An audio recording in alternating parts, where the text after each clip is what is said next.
So this could be one of the biggest tests of the year. Two big heavyweights going up against each other in the distance club category. You may be quite surprised by the results.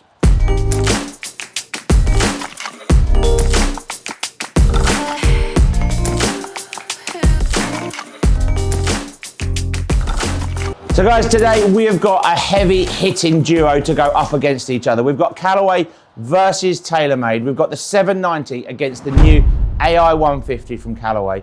Two irons that, since their release back in, well, P790 was released back early part of the year, AI150 a little bit later, but since they've both come out, they've both had a huge amount of merit in this distance iron market. Both irons are good looking, both irons are powerful in their own right. Today, though, we're going to put them up against each other, see what Trackman says, and see which one comes out on top. So, guys, we've got the two heavyweights, 790 versus AI150, two brands that are known in the industry to really offer distance in an iron. And 790 has definitely been the leader of that for a long, long time. So, let's jump on the mat here, let's hit some balls and see what Trackman is coming out. So remember, I'm going to be swinging this probably around the 85 to 90 mile an hour mark.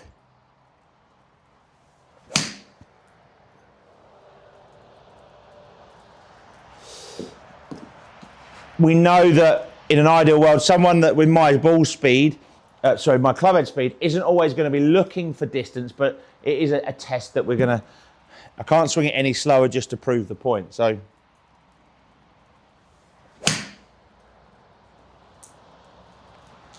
the main characteristic that we're looking at in these tests is distance. So it's for that golfer that wants to hit their 7-iron that 10, 15 yards further, wants a bit more power, and also for me, the ease of power. So don't want to feel like you have to jump at it to get it. The one thing with these two irons that is really solid is they also come, and for me, they fall under the category of good looking irons as well. So they're not just these lumps of metal, chunky lumps of metal on an end of a stick. They actually look pretty good too.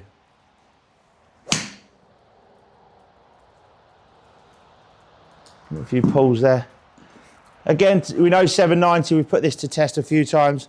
It sounds good, feels always good off the face.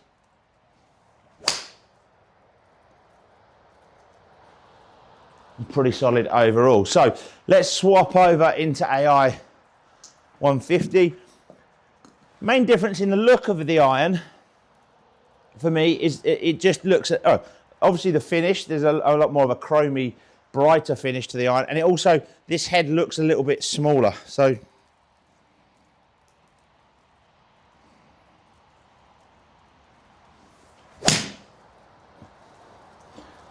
both irons do, sounds daft what I'm about to say, but they both sound very, very hot. They as soon as you make contact with the club, it actually feels like the ball's gone off at some sort of speed. Felt nice?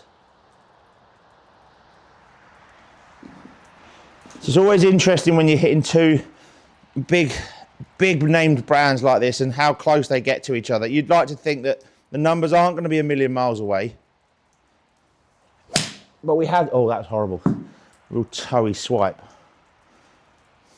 What we'll make sure we do with this test is make sure that we take the two worst ones out of each, because obviously there's a little bit of me in that, but we'll show you them anyway.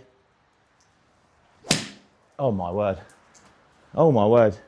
Sorry guys, that was an absolute, well, I'm not entirely sure what it was. It was like a duck fat hook left.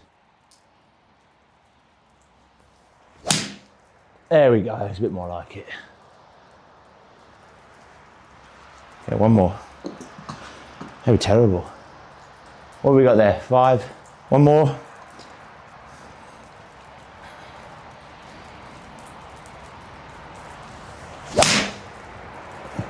Okay, so let's head over and have a look at the numbers. We've hit 5 with each. Let's have a look at the overall numbers first and see how they're looking. So clubhead speed, similar on both. A little bit quicker with the, I did have a slightly lighter shaft in AI150, so That was the slight difference there. Overall, however, let's take out, yeah, Chris, let's just take out those two worst ones. So ball 5 and ball, well, the others were all right, weren't they? So if we leave it there for the moment, you can see that ball speed off 790s are, smash factor's a little bit higher. Ball speed is a little bit lower, but that could be to do with the fact that what is to do with the fact that I swung the club a little bit slower. Land angle with 790 is very good. So what does the overall distance look like? Well, because of that extra little bit of lighter shaft, and I think what we need to do here is just to give it a fair test, maybe put a 790 lighter shaft in. But they're coming out really tight. If we're going purely on distance, okay, the two fat shots we've taken out, if we're going purely on distance, P790 just gets beaten by about 4 yards to AI150. That's pretty good from Callaway to bring out an iron that is that much faster, that much quicker, and that much further than the heavy hitter that is P790. So I think we could change it up a little bit, but we could dial up the AI150 at the same time. But for me, that's a real surprising result, that the AI150 has carried that little bit further than P790. Guys, I hope that was interesting. It's certainly thrown me out there. I was expecting 790 to be streets ahead of AI150, but when we took out those two bad shots, P790 became, well, it got beaten. And that doesn't happen very often, but the AI150 is one of the best distance irons so far of 2025. Remember, guys, thanks for watching. Keep watching for the rest of this series and have a look at the rest of the heads-to-heads in the distance iron series.